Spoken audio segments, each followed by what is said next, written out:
क्या बात है, क्यों नहीं पढ़ रहे हैं? सबको आती होगी हिंदी तो। हरे कृष्णा। आप पढ़िए। सब लोगों को पढ़ना चाहिए, थोड़ा इसमें इजी रहेगा, अच्छा रहेगा सब लोग। ये अच्छा। कैजुअल है। माता जी मैं पढ़ती हूँ। हाँ सुवर्णा माता जी। क्योंकि भगवत गीता भगवान के मुख से निकली है, अतएव किसी अन्य वैदिक साहित्य को पढ़ने की आवश्यकता नहीं रहती। केवल भगवत गीता का ही ध्यान पूर्वक तथा मनोयोग से श्रवण तथा पठन करना चाहिए। केवल एक पुस्तक भगवत गीता ही पर्याप्त है, क्योंकि यह समस्त वैदिक ग्रंथों का सार है और इसका प्रवचन भगवान ने किया है। गीता महात्म्य 4। ठीक है, तो इसमें वही बताया जा रहा है कि भगवत गीता भगवान के मुख से निकली, उन्होंने स्वयं गाई है। तो हमें किसी और साहित्य को पढ़ने की आवश्यकता ही नहीं है, ये सारे वैदिक साहित्यों का सार है।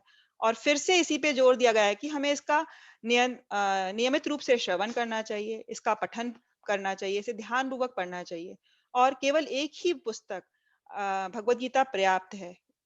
तो इसका प्रवचन भगवान ने स्वयं किया है। तो हमें बार बार उसी पे जोर दिया जा रहा है कि हमें इसे बड़े ही ध्यान पूर्वक इसका पठन करना चाहिए। भारत अमृत सर्वस्वम विष्णु वक्ताद्विनिसितम गीता गंगोदकम पीत्वा पुनर्जन्म न विद्यते। जो गंगा जल पीता है वह मुक्ति प्राप्त करता है, अतः उसके लिए क्या कहा जाए जो भगवत गीता का अमृत पान करता हो। भगवत गीता महाभारत का अमृत है और इसे भगवान कृष्ण ने स्वयं सुनाया है। तो उसी प्रकार से बार बार कहा जा रहा है कि भगवत गीता भगवान ने सुनाई है और हमें इसका अमृत पान नियमित रूप से करना चाहिए। सर्वोपनिषद गावो दोगता गोपाल नंदन पार्थो वत्स सुधी भोक्ता दुग्धम गीता अमृत महत्। यह गीतोपनिषद भगवत गीता जो समस्त उपनिषदों का सार है, गाय के तुल्य है और ग्वाल बाल के रूप में विख्यात भगवान कृष्ण इस गाय को दूह रहे हैं। अर्जुन बछड़े के समान है और सारे विद्वान तथा शुद्ध भक्त भगवत गीता के अमृतमय दूध का पान करने वाले हैं। तो इस श्लोका में आदि शंकराचार्य जो सारे गीता उपनिषद भगवत गीता को एक गाय से साथ तुलना कर रहे हैं। और जो भगवान कृष्ण है, भगवान कृष्ण को ग्वाल बाल के रूप में जो कि उस गाय को दूह रहे हैं, उसको बताया गया है। और अर्जुन को इसमें बछड़े के साथ तुलना की गई है। तो जैसे कि भगवान गाय के सारे वैदिक साहित्य को धोकर ये गीता के अमृत को निकाल रहे हैं, गीता के दूध को। और जैसे कि जब गाय का दूध निकलता है सबसे पहले बछड़े को दिया जाता है, इसी प्रकार सबसे पहले भगवान उसको अर्जुन को सुना रहे हैं। और लेकिन अर्जुन को सुना रहे हैं और बाद में ये दूध सभी के लिए उपलब्ध होता है। इसी प्रकार से ये भगवत गीता भी हम सभी के लिए है। हमें सभी के लिए ये भगवान ने सुनाई है, हमें इसको अपने जीवन में उतारना चाहिए और इसका पालन करने की कोशिश करनी चाहिए। कोई पढ़ना चाहेगा श्लोक?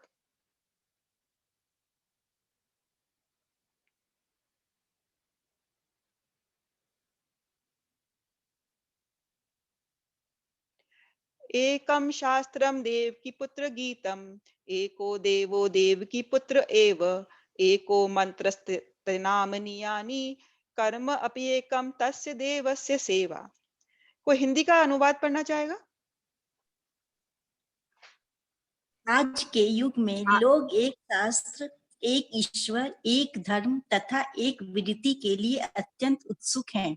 अतएव सारे विश्व के लिए केवल एक शास्त्र भगवत गीता हो, सारे विश्व के लिए एक ईश्वर हो देवकी पुत्र श्री कृष्ण, एक मंत्र एक प्रार्थना हो, उनके नाम का कीर्तन हरे कृष्ण कृष्ण कृष्ण हरे हरे, हरे राम राम राम हरे हरे, केवल एक ही कार्य हो भगवान की सेवा, गीता महात्म्य सेवन। तो इसमें आजकल के युग में सब कहते हैं कि सब कुछ एक हो, एक शास्त्र होना चाहिए, हम अलग अलग कहाँ जाएंगे, एक ही ईश्वर होना चाहिए, एक ही धर्म का पालन करना चाहिए, एक ही हमारी वृत्ति होनी चाहिए। तो आदि शंकराचार्य कह रहे हैं कि इसीलिए सारे शास्त्र में से एक ही शास्त्र भगवत गीता अपने आप में पूर्ण है। और एक ही ईश्वर भगवान हमारे श्री कृष्ण है और एक ही मंत्र है हरे कृष्णा कृष्ण कृष्ण हरे हरे, हरे राम राम राम हरे, इसका हमें जाप करना चाहिए। और हमारा मन एक ही कार्य में लगना चाहिए जो कि है उस परम पुरुषोत्तम भगवान की सेवा। तो इसमें भगवान की सेवा, मंत्र जाप, इन सब पर हमें जोर दिया गया है। अब ये तो आदि शंकराचार्य ने गीता के महात्म्य के बारे में 7 श्लोका कहे हैं, बट ऐसा ही नहीं है। आजकल के युग में भी बहुत से वैज्ञानिक हैं या फिर राजनीतिज्ञ हैं या विद्वान लोग होते हैं, वे गीता पे टिप्पणी करते हैं या गीता के महत्व को जानते हुए कुछ कहते हैं। तो हम देखते हैं कि गांधी जी ने भी गीता के लिए कुछ लिखा है। गांधी जी क्या कह रहे हैं कि जब संदेह मुझे सताता है और मेरे सामने मायूसी छा जाती है और मुझे क्षितिज में आशा की एक भी किरण दिखाई नहीं देती, तो मैं भगवत गीता की ओर मुड़कर एक श्लोक ढूंढता हूँ जो मुझे सुकून दे सके। मैं तुरंत भारी दुख के बीच मुस्कुराने लगता हूँ। तो इसमें महात्मा गांधी भगवत गीता की इंपॉर्टेंस के बारे में बता रहे हैं कि जब उन्हें कोई डाउट होता है तो वह भगवत गीता के श्लोक की तरफ उनको पढ़ के उनको बड़ा सुकून महसूस होता है और वह किसी भी दुख के बीच मुस्कुराने लगते हैं। तो हम भी अगर भगवत गीता में शरण लेंगे तो हो सकता है हमें भी ये महसूस होने लगा जैसे गांधी जी को महसूस हुआ। और यही नहीं, ये तो बाहर के वैज्ञानिक जैसे कि एल्बर्ट आइंस्टीन है, उन्होंने भी गीता के बारे में कुछ कहा है कि जब मैं भगवत गीता पढ़ता हूँ और सोचता हूँ कि भगवान ने इस ब्रह्मांड को कैसे बनाया है, तो बाकी सब कुछ इतना महत्वहीन लगता है। तो वे भगवान के बारे में, सर्वोच्च नियंत्रक ईश्वर के बारे में कह रहे हैं कि जब उन्हें वह सोचते हैं कि भगवान ने इस पूरे ब्रह्मांड को बनाया है, तो बाकी सब कितना महत्वहीन है। ये एक वैज्ञानिक है जो ऐसा कह रहे हैं। अब हमें भगवत गीता समझने में, हम सब का यही प्रयास है इस सत्र के द्वारा, आपने इसको ज्वाइन किया है कि हम भगवत गीता को अच्छे से समझ सके।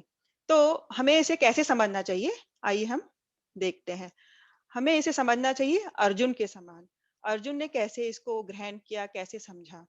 तो अब आप किसी डॉक्टर के पास जाते हैं, आपको कोई बीमारी होती है, तो वह आपको एक प्रिस्क्रिप्शन लिख के देता है। प्रिस्क्रिप्शन में वह कुछ निर्देश भी देता है कि ये दवाई ऐसे लेनी है, कब लेनी है। और हम जब कभी दवाई को लेते हैं तो उसके लेबल पे जो इंस्ट्रक्शंस होते हैं उनको भी पढ़ते हैं, निर्देश होते हैं और उसके अनुसार ही हम दवाई को ग्रहण करते हैं। ठीक है, ऐसा नहीं करते कि किसी दोस्त ने कहा कि ऐसे ले लेना या अपने मनमाने ढंग से अपनी मर्जी से कोई दवाई ले लें। ऐसा करने से क्या होगा, हो सकता है उल्टा असर हो जाए, फायदे की जगह नुकसान हो जाए। तो ऐसा नहीं होना चाहिए।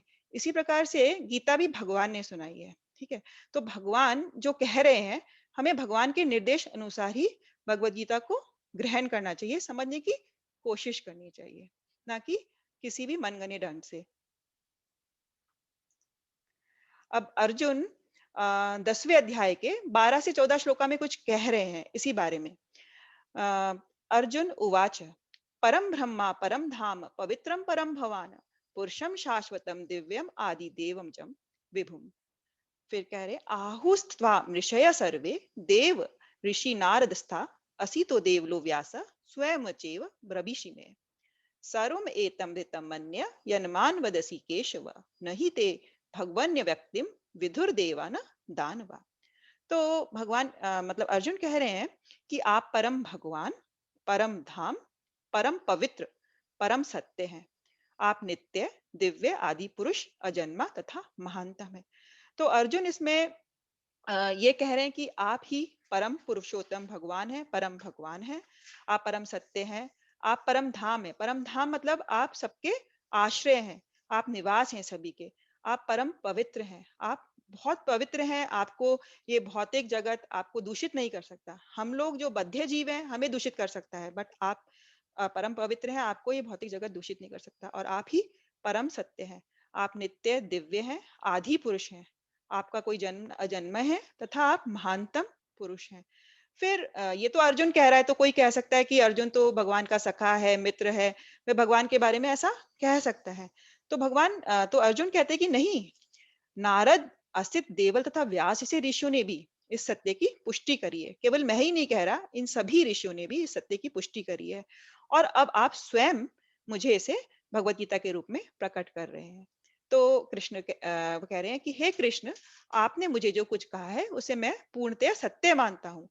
तो हमें भी जैसे हम भगवत गीता पढ़ने जा रहे हैं, तो कम से कम हमें ये मान के चलना होगा कि भगवान परम पुरुषोत्तम है, भगवान सर्वोच्च नियंत्रक है और भगवान ही सब कुछ है। मतलब हमें थियोरेटिकली तो इसको एक्सेप्ट करके आगे चलना होगा, इस भाव से गीता को आगे पढ़ना होगा और उसको सत्य मानते हुए, जैसे कि अर्जुन मान रहा है। वह कह रहे हैं, हे प्रभु, न तो देवतागण न असुरगण ही आपके स्वरूप को समझ सकते हैं। तो कह रहे हैं कि आपके स्वरूप को समझना बहुत मुश्किल है, देवतागण और असुरगण भी नहीं समझ पाते हैं। बट अगर आप जो कह रहे हैं मैं उसे पूर्णतः सत्य मानता हूँ, उसका पालन करता हूँ, तो मेरे लिए और हम सभी के लिए समझना बहुत आसान हो जाएगा। आगे भागवतम में जब भीष्म देव मृत्युशैया पे थे, तो युधिष्ठिर उनके पास कुछ उपदेश सुनने के वो बहुत बड़े विचलित हो रहे थे कि अब युद्ध हो चुका है, सब कुछ खत्म हो चुका है, बड़े दुखी हो रहे थे। तो उपदेश के लिए भीष्म पितामह के पास आते हैं। तो उसी के अंतर्गत भीष्म पितामह उनको ये श्लोक सुनाते हैं भगवान के बारे में। वह कहते हैं, एष वे भगवान साक्षात आद्यो नारायण पुमान मोयान मायाया लोकम गुढ़श्चरति वृष्णिषु। यह श्री कृष्ण अकल्पनीय आदि भगवान ही है। ये प्रथम नारायण अर्थात परम भोक्ता है, लेकिन ये राजा विष्णु के वंशजों में हमारी तरह विचरण कर रहे हैं और हमें स्वसृजित शक्ति के द्वारा मोहग्रस्त कर रहे हैं। तो इसमें भीष्मदेव भगवान को आदि भगवान कह रहे हैं, मतलब जिसका कोई मतलब इनिशियल सबसे शुरुआत में यह फर्स्ट नारायण है, प्रथम नारायण है, जिससे कि गर्भदक्षाय विष्णु, कर्णदक्षाय विष्णु और शिरोदक्षाय विष्णु का उत्पत्ति होती है। और भगवान ही परम भोक्ता है। जैसे कि हम पहले भी हमारे जो सत्र में उसमें पढ़ चुके हैं कि भगवान ही सभी चीजों के भोक्ता है, हमें सब कुछ उनको अर्पण करना चाहिए, चाहे हम कोई दान कर रहे हैं या कोई तप कर रहे हैं, कोई भी हमारा कार्य है, क्योंकि भगवान ही परम भोक्ता है और हमारे वो है वेल विशर है हमारे। तो लेकिन फिर भीष्मदेव कह रहे हैं कि भगवान आदि नारायण होते हुए भी वह उन्होंने विष्णु के वंशज में जन्म लिया है और हमारी तरह वह नजर आ रहे हैं, विचरण कर रहे हैं और अपनी स्वसृजित शक्ति से हमें मोहग्रस्त कर रहे हैं। लेकिन हमें इसे तत्वतः भगवान को पहचानना होगा कि वह भगवान आदि पुरुष, आदि नारायण परम पुरुषोत्तम है। अब हम भगवत गीता पढ़ने जा रहे हैं, तो हमें भगवत गीता को अपने मनमाने ढंग से हम इसे ग्रहण नहीं कर सकते। हमें गुरु परंपरा के द्वारा ही इसे समझने का प्रयास करना चाहिए। और इसीलिए भगवान चौथे अध्याय के दूसरे श्लोक में कहते हैं, कोई पढ़ना चाहेगा ये श्लोक? एवं परंपरा प्राप्तम इमम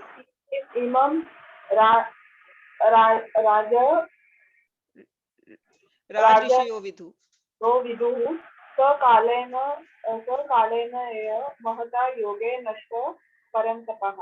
बहुत अच्छा। तो कह रहे हैं इस प्रकार ये परम विज्ञान गुरु परंपरा द्वारा प्राप्त किया गया, गुरु परंपरा द्वारा, और राज ऋषियों ने इसी विधि से इसे समझा, किंतु काल कर्म में ये परंपरा छिन्न हो गई, अतः ये विज्ञान यथा रूप में लुप्त हो गया लगता है। तो चौथे अध्याय में भगवान कह रहे हैं कि इस ज्ञान को गुरु परंपरा द्वारा ही प्राप्त किया जा सकता है, और ये एक परंपरा चली आ रही थी जिसमें भगवान ने स्वयं इस ज्ञान को दिया था, लेकिन किसी कालक्रम के चक्कर में ये छिन्न भिन्न हो गई थी, बिखर गई थी और छूट गई थी। तो आज मैं फिर से यही ज्ञान तुम्हें अर्जुन देना चाहता हूं। तो इसके आगे फिर भगवान कहते हैं कि स एवायम मया ते अद्य योग प्रोक्त पुरातन भक्तो असि में सखाचेति रहस्यम हित उत्तमम। आज मेरे द्वारा वही ये प्राचीन योग यानी परमेश्वर के साथ अपने संबंध का विज्ञान तुमसे कहा जा रहा है, क्योंकि तुम मेरे भक्त तथा मित्र हो, अतः तुम इस विज्ञान के दिव्य रहस्य को समझ सकते हो। तो इसमें भगवान यही कह रहे हैं कि ये ज्ञान मैं फिर से तुम्हें दे रहा हूं। और तुम्हें क्यों दे रहा हूं? क्योंकि तुम्हारी क्या क्वालिफिकेशन है, तुम्हें मैं क्यों बता रहा हूं? क्योंकि तुम मेरे भक्त हो और मित्र हो, और इसीलिए तुम इस दिव्य रहस्य को समझ सकते हो। तो इसमें हमें भगवत गीता एक्चुअली कौन समझ सकता है ये बता रहे हैं कि अगर हम भगवान के भक्त हैं तो ही हम भगवत गीता को अच्छी तरह समझ सकते हैं। और मित्र हैं, जैसे भगवान के साथ किसी न किसी का कोई ना कोई संबंध होता है, अर्जुन का उनके साथ था मित्र का संबंध।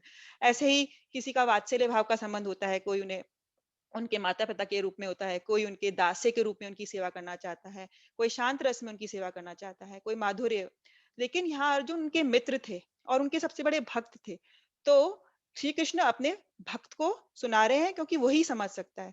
तो हमें भी ये मानना चाहिए कि अगर हम भगवान के भक्त हैं, भगवान को समझने का प्रयास कर रहे हैं, तो हम इस दिव्य रहस्य को आसानी से समझ सकेंगे।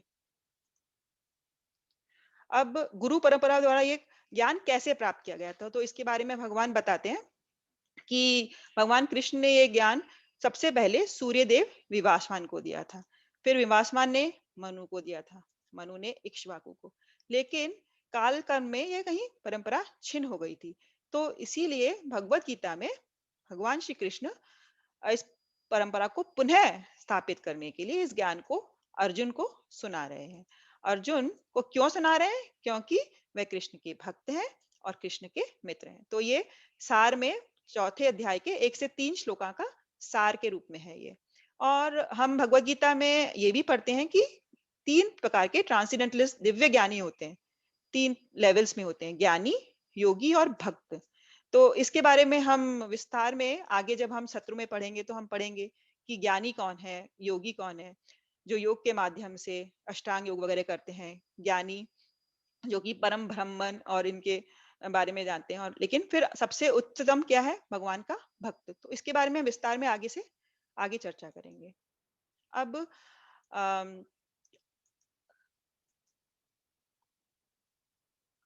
भगवत गीता हम पढ़ने जा रहे हैं तो उसका कुछ उद्देश्य होना चाहिए, कोई लक्ष्य होना चाहिए। भगवत गीता के क्या है? लक्ष्य भी है और विषय वस्तु भी है। हम उसमें भगवान के बारे में पढ़ेंगे, उनके बारे में, उनकी शक्तियों के बारे में, और प्लस उसका एम, उसका लक्ष्य भी क्या है गीता पढ़ने का? भगवान की शरणागति, भगवान को प्राप्त करना। तो भगवान इसका लक्ष्य तथा विषय वस्तु दोनों है। अब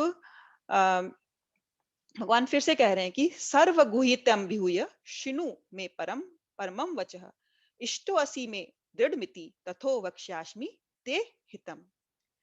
कोई पढ़ना चाहेगा इसका अनुवाद?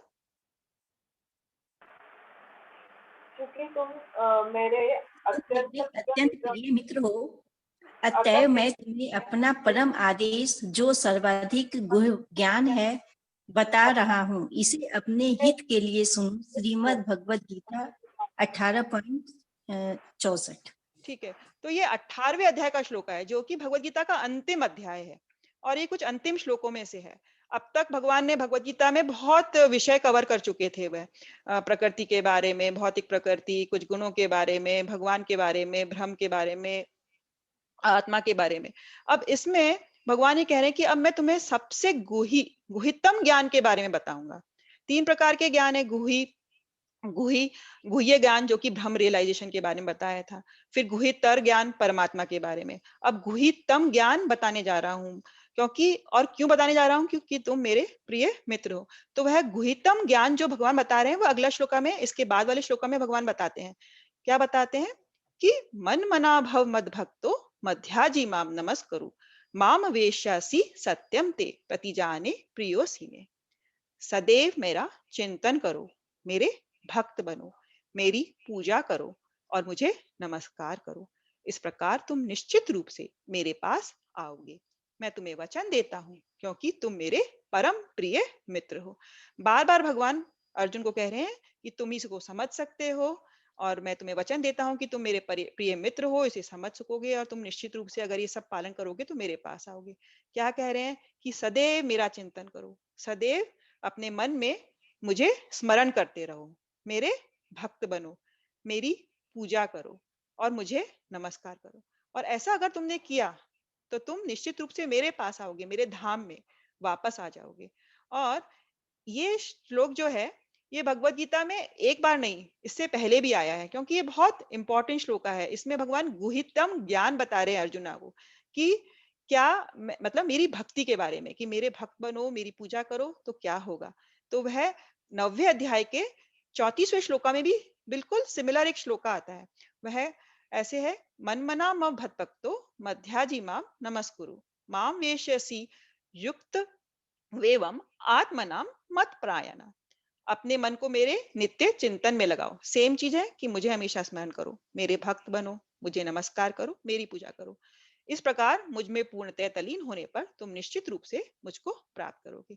ये दोनों श्लोका बहुत इंपॉर्टेंट है भगवत गीता के, और ये गुहितम ज्ञान है जो भगवान ने अर्जुन को दिया। अब हम आगे ये देखेंगे कि इस वैदिक साहित्य को, मतलब गीता को पढ़ने का क्या उद्देश्य है। अगर हम गीता पढ़ेंगे, कोई भी वैदिक साहित्य पढ़ेंगे, तो क्या होगा, हमारे विचारों का अंतरण होगा, हमारा हृदय हृदय से हमारा ट्रांसफॉर्मेशन होगा, अंतरण होगा। और जो हमारी भौतिक प्रवृत्ति है या भौतिक प्रकृति है, हमारे में बहुत सारी भौतिक प्रवृत्तियां होती हैं, जैसे कि हम अखबार पढ़ने में इंटरेस्ट लेते हैं, कुछ मैगजीन्स पढ़ते हैं, कुछ उपन्यास पढ़ते हैं, कुछ लोग टीवी का बहुत शौक होता है। टीवी तो टेरिबल वायरस है जो कि कोरोना से भी ज्यादा खतरनाक है। कुछ लोग इंटरनेट का सहारा लेते हैं अपने मनोरंजन के लिए।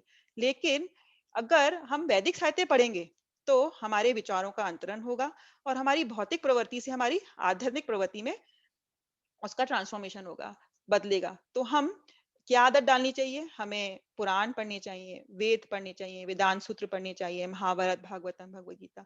और ऐसे पढ़ने से हमारे विचारों का अंतरण होगा। और क्योंकि ये सब जो पुराण वेद है, ये वासुदेव ने, ऋषियों ने संकलित किए हैं। और हमें अगर इस पढ़ेंगे तो हम अंत समय पर, हमारे मृत्यु के समय पर, हम भगवान को याद करने में सक्षम हो पाएंगे और भगवान के धाम को वापस जा सकेंगे, जहां से हमें वापस इस भौतिक जगत में, इस दुखालय में फिर से नहीं आना पड़ेगा। तो वैदिक साहित्य को पढ़ने का, उसको समझने का यही उद्देश्य है कि हमारी प्रवृत्ति बदले और हम भगवान को स्मरण करने में समक्ष हो सके।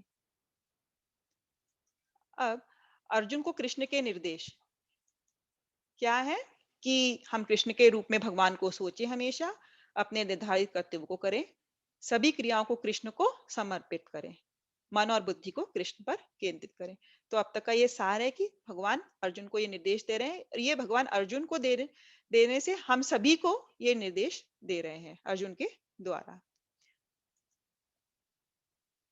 अब भगवत गीता में जैसे कई बार कुछ लोग ये कंफ्यूज होते हैं कि सर्वोच्च ईश्वर कोई व्यक्तिगत है, व्यक्ति है, या कोई निराकार प्रकाश है। तो इस भ्रम को दूर करने के लिए, क्योंकि अर्जुन को पता था कि बाद में ये प्रश्न उठेगा और लोग बड़े इसमें कंफ्यूज हो जाएंगे, तो इसीलिए भगवत गीता में ही कृष्ण से अर्जुन ये प्रश्न पूछ लेते हैं कि क्या इसमें उच्चतम है, निराकार प्रकाश मानना भगवान को, या भगवान को एक व्यक्ति मानना। तो इसी के अंतर्गत 12 अध्याय में अर्जुन पूछते हैं, एवं सतत युक्ता ये भक्तास्त्वाम पर्युपासते ये चाप्य अक्षरम अव्यक्तम तेषाम के योग वित्ततमः। तो अर्जुन ने क्या पूछा, जो आपकी सेवा में सदैव तत्पर रहते हैं या जो अव्यक्त निर्विशेष ब्रह्म की पूजा करते हैं, इन दोनों में से किसे अधिक पूर्ण माना जाए। तो भगवान अर्जुन साफ साफ ये पूछ रहे हैं कि जो निर्विशेष ब्रह्म की पूजा करते हैं, प्रकाश की या आपकी, उनमें से कौन ज्यादा सिद्ध है। तो भगवान इसके उत्तर में अर्जुन को कहते हैं, श्री भगवान उवाच मय्यावेश मनो ये माम नित्य युक्ता उपासते श्रद्धया पर्युपेतास ते मे युक्त तमामता। भगवान ने कहा, जो लोग अपने मन को मेरे साकार रूप में एकाग्र करते हैं और अत्यंत श्रद्धा पूर्वक मेरी पूजा करने में सदैव लगे रहते हैं, वह मेरे द्वारा परम सिद्ध माने जाते हैं। तो भगवान साफ साफ कह रहे हैं कि जो निराकार प्रकाश की नहीं, जो मेरे साकार रूप में अपने चित्त को लगाते हैं, मुझे स्मरण करते हैं, मेरी पूजा करते हैं, वही परम सिद्ध हैं। और फिर बता रहे हैं कि जो ऐसा नहीं करते हैं और निराकार स्वरूप के प्रति उनकी आसक्ति होती है, तो उन लोगों का क्या होता है। कहते हैं, कलेशो अधिकतरस तेषाम अव्यक्त सक्त चेतसाम अव्यक्ता ही कथिर दुखम देहावदपिर अव्याप्तते। जिन लोगों के मन परमेश्वर के अव्यक्त निराकार स्वरूप के प्रति आसक्त हैं, उनके लिए प्रगति कर पाना अत्यंत कष्टप्रद है। देहधारियों के लिए उस क्षेत्र में प्रगति कर पाना सदैव दुष्कर होता है। तो अगर जो व्यक्ति निराकार स्वरूप के प्रति आसक्त है, उनके लिए इस क्षेत्र में, भक्ति के क्षेत्र में प्रगति कर पाना बहुत मुश्किल होता है, बहुत कठिन होता है। इसीलिए जो मेरी पूजा करता है, मुझे नमस्कार करता है, मेरे में अपना मन लगाता है और मेरे साकार रूप में आसक्ति जिसकी है, वह आसानी से इसको प्राप्त कर पाता है। अब भगवान ये बताते हैं कि ऐसा बहुत मुश्किल है जिसको ये समझ में आ जाता है। और भगवान 7वें अध्याय के 19वें श्लोका में ये बोल रहे हैं। कोई ये श्लोक पढ़ना चाहेगा?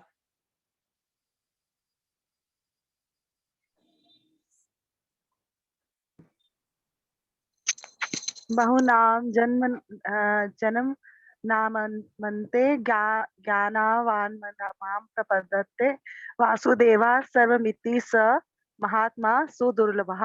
अनेक जन्म जन्मांतर के बाद जिसे सचमुच ज्ञान होता है, वह मुझको समस्त कारणों का कारण जानकर मेरी शरण में आता है। ऐसा महात्मा अत्यंत दुर्लभ होता है। तो भगवत गीता के 7वें अध्याय के 19वें श्लोक में कह रहे हैं कि अनेक जन्म जन्मांतर के बाद जिस इंसान को, जिस भी व्यक्ति को समुच्च ज्ञान होता है, वह मुझको समस्त कारणों का कारण जानकर मेरी शरण में आता है, मेरी शरण लेता है। लेकिन ऐसा महात्मा अत्यंत दुर्लभ है, बहुत मुश्किल है ये चीज। और इसी को 7वें अध्याय के 30वें श्लोका में भी भगवान बताते हैं कि मनुष्य नाम सयेषु कश्चिन यतति सिद्धते यततामपि सिद्धानाम कश्चिन माम वेति तत्वतः। मतलब हजारों लाखों लोगों में से कोई एक ही व्यक्ति ऐसा है जो मैं तत्व से पूर्णतः जान पाता है। तो ये बहुत ही रेयर है कि जो भगवत गीता को समझ पाता है और भगवान की शरण में जाता है। अब भगवान ये बताते हैं कि अगर कोई मेरे धाम को आ जाता है, मेरी शरण में आ जाता है, तो वह अपने धाम के बारे में कुछ बता रहे हैं इसमें कि ऐसे व्यक्तियों का क्या होगा। कहते हैं, न तद भाषते सूर्यो न शशांको न पावकः यद गत्वा न निर्वतन्ते तद धाम परमम मम। वह मेरा परम धाम न तो सूर्य या चंद्र के द्वारा प्रकाशित होता है और न अग्नि या बिजली से। जो लोग वहां पहुंच जाते हैं वह इस भौतिक जगत में फिर से लौटकर नहीं आते। तो भगवान अपने परम धाम के बारे में बता रहे हैं कि वहां इस भौतिक जगत की जैसे किसी सूर्य या चंद्र की आवश्यकता नहीं है प्रकाश के लिए। वह भगवान की ज्योति से ही प्रकाशित हो जाता है, ब्रह्म ज्योति से, उनके आभा से, उनकी शरीर की आभा से। वहां कोई अग्नि की आवश्यकता नहीं है प्रकाश के लिए, कोई बिजली की आवश्यकता नहीं है। और ऐसे परम धाम में जो लोग पहुंच जाते हैं, जो लोग भगवान की शरण में आ जाते हैं, उन लोगों को फिर से इस भौतिक जगत में फिर से लौट कर आने की कोई जरूरत नहीं, मतलब उनको कोई लौट के आना ही नहीं पड़ता। तो भगवान इसकी फिर से महत्वपूर्ण चीज बता रहे हैं कि जो भगवत गीता का पठन करता है, जो मेरे बारे में जान जाता है, मेरे शरण में आ जाता है, तो इस भौतिक जगत में, इस दुखालय में उसे फिर से कभी भी लौट कर नहीं आना पड़ेगा। और उस परम धाम की हमें थोड़ी सी उस स्पिरिचुअल स्काई की बारे में बताते हैं कि वहां किसी सूर्य या चंद्र की आवश्यकता नहीं होती। और फिर 8वें अध्याय में भगवान क्या कह रहे हैं कि यम यम व्यापी स्मरण भावम त्यजते कलेवरम तम तमेवेति कौन्तेय सदा तद भाव भावितः। हे कुंती पुत्र, शरीर त्यागते समय मनुष्य जिस जिस भाव का स्मरण करता है वह उस भाव को निश्चित रूप से प्राप्त होता है। तो इसमें यह बताया गया है कि अगर हम बचपन से ही या हमारे पूरे जीवन पर्यंत भगवान का स्मरण करते हैं, भगवान को याद करते हैं, वैदिक साहित्य, गीता, भागवतम इत्यादि पढ़ते हैं, तो निश्चय ही हमारे मन में हमेशा भगवान का स्मरण रहेगा। और जब हमारी मृत्यु आएगी तो मृत्यु के समय भी हमें भगवान को स्मरण करना बड़ा आसान हो जाएगा, बड़ा सरल हो जाएगा। और ऐसा अगर हम कर सके तो उसका क्या लाभ होगा, उसका क्या रिजल्ट होगा कि हम उस भाव को निश्चित रूप से प्राप्त कर पाएंगे, भगवान के धाम को, उस परम धाम को जा सकेंगे। तो जो हम ये पढ़ रहे हैं, गीता को पढ़ने का प्रयास कर रहे हैं या मंत्र जाप का प्रयास कर रहे हैं, इससे हम भगवान का स्मरण कर सकेंगे। और भगवान का स्मरण कर सकेंगे तो मृत्यु के समय हमें और कोई चीज याद नहीं आएगी। और अगर हम भौतिक जगत की चीजों में लगे रहेंगे, इसके बातों में, उसकी बातों में, तो हमें मृत्यु के समय भगवान का स्मरण नहीं हो पाएगा, हम उसी में जकड़े रहेंगे। कोई पैसे के बारे में सोच रहा है, कोई किसी के बारे में सोच रहा है, तो अगला जन्म उसे उसी के अनुसार प्राप्त होगा। लेकिन जो मनुष्य है, भगवान का स्मरण करने का प्रयास कर रहा है, कोशिश कर रहा है जीवन पर्यंत, वह अंत में भी भगवान को स्मरण कर पाएगा और फिर भगवान को प्राप्त होगा। अब बेसिकली अभी तो हमने भगवान गीता का उद्देश्य, गीता को किस तरह से ग्रहण करना चाहिए, कैसे समझने का प्रयास करना चाहिए, कैसे ध्यान पूर्वक उसको पढ़ना चाहिए, ये सब का इंपॉर्टेंस जाना। क्योंकि आज हमने भूमिका कवर करी है, अभी हमने पहला अध्याय अगली बार से स्टार्ट करेंगे। तो अब हम बेसिकली जो भगवत गीता की संरचना की, उसमें कितने अध्याय हैं, कितना श्लोक है, ये हम बताएंगे। भगवत गीता में एक्चुअली 700 श्लोक हैं और इसी में अंतर्गत इसको 18 अध्याय में हम इसको पढ़ते हैं। अभी तक किसी का कोई प्रश्न तो आप लोग पूछ सकते हैं। कोई भी कभी भी किसी को कोई डाउट हो तो आप बीच में हैंड रेज करके आप प्रश्न पूछ सकते हैं, या अंत में भी आप पूछ सकते हैं, चैट बॉक्स में डाल सकते हैं, जैसे भी आपकी इच्छा हो तो हम उसे देख सकते हैं।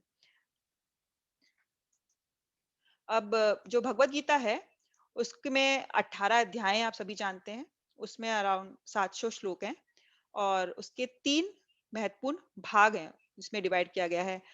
कर्म योग के बारे में, भक्ति योग के बारे में और ज्ञान योग के बारे में।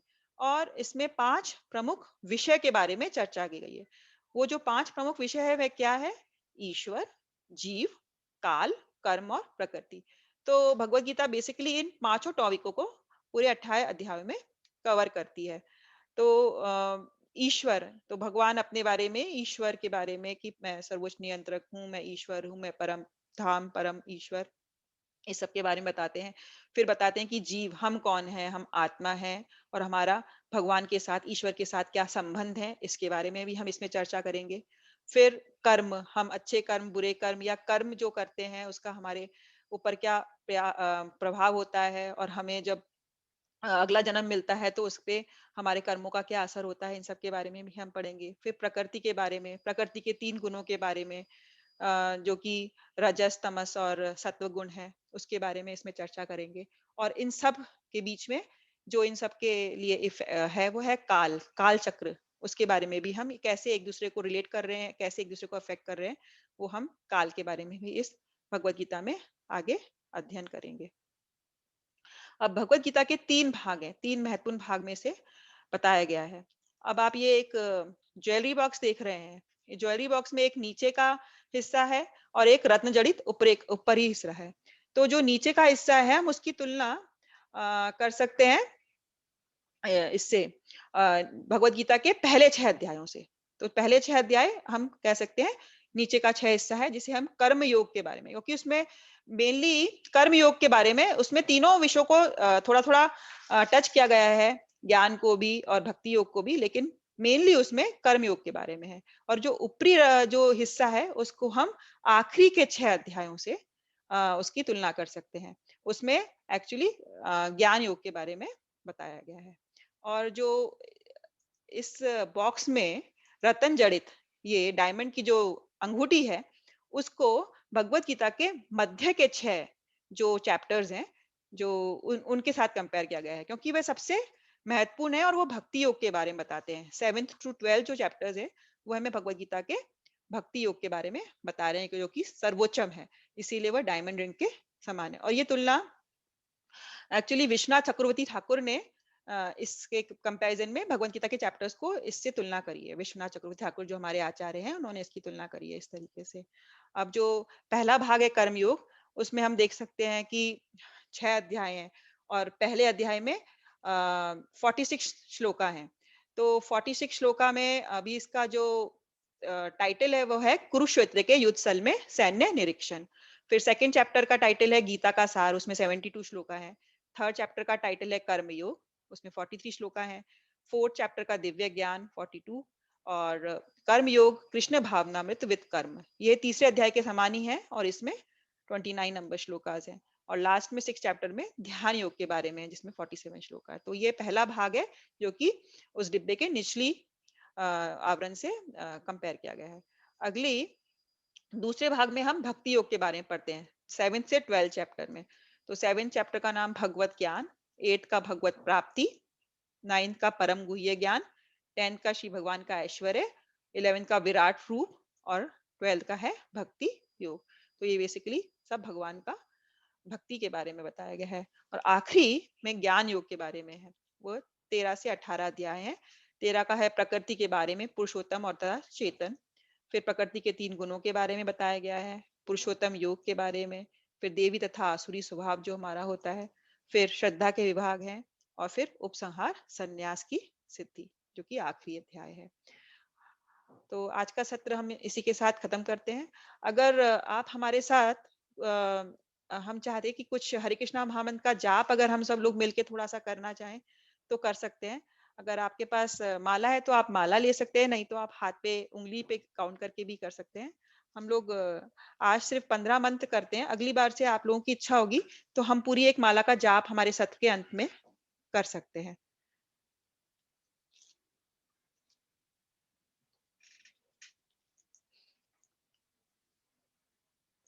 करना चाहेंगे आप?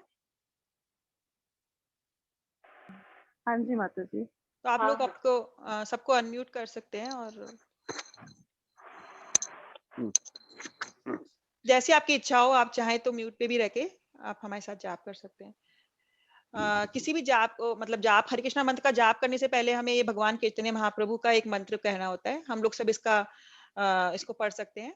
श्री कृष्ण कृष्ण चैतन्य चैतन्य प्रभु नित्यानंद नित्यानंद श्री अद्वैत गौर गदाधर भक्त श्रीवासादि सादे गौर गौर भक्त भक्त वृंदा हरे कृष्णा कृष्णा हरे कृष्ण कृष्ण हरे कृष्ण कृष्ण हरे हरे हरे हरे हरे राम राम हरे हरे राम राम राम राम राम राम हरे हरे हरे कृष्णा हरे कृष्ण कृष्णा कृष्ण कृष्ण हरे हरे हरे हरे राम राम हरे राम राम राम राम राम हरे हरे हरे हरे कृष्ण हरे हरे कृष्णा कृष्ण कृष्णा कृष्ण कृष्णा कृष्ण हरे हरे हरे हरे हरे हरे राम राम हरे राम हरे राम राम राम हरे हरे हरे हरे हरे हरे कृष्ण कृष्णा हरे हरे कृष्ण कृष्णा कृष्ण कृष्णा कृष्ण कृष्णा हरे